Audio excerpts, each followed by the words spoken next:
খুলনার অপরাধ জগতের ত্রাস তালিকাভুক্ত শীর্ষ সন্ত্রাসী মেহেদী হাসান মমি শেষ পর্যন্ত র্যাবের জালে। RAB ৬ press release. গোপন সংবাদের ভিত্তিতে অভিযান চালিয়ে মমি সহ তার ৩ সহযোগীকে গ্রেফতার করেছে র্যাব ৬-এর বিশেষ টিম।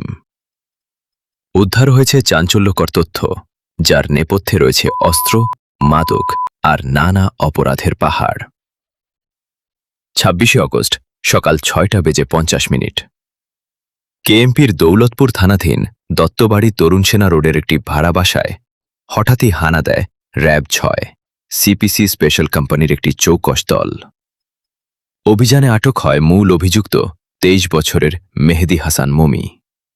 তার সাথে গ্রেফতার হন আরও ৩ জন, ৩০ বছর বয়সী জামিল হোসেন, ৩৫ বছরের লিটন সর্দার এবং ২৫ বছরের সুজয় রায়। সবার বাড়ি খুলনার দৌলতপুর থানার পাবলা দত্তবাড়ি এলাকায়। র্যাবের প্রাথমিক পর্যালোচনায় চাঞ্চল্যকর সব তথ্য বেরিয়ে এসেছে। এই মমিসহ তার সহযোগীদের বিরুদ্ধে খুলনা মহানগরীর বিভিন্ন থানায় অস্ত্র আইন, মাদক, হত্যাচেষ্টা ও চুরির মতো একাধিক গুরুতর মামলা রয়েছে।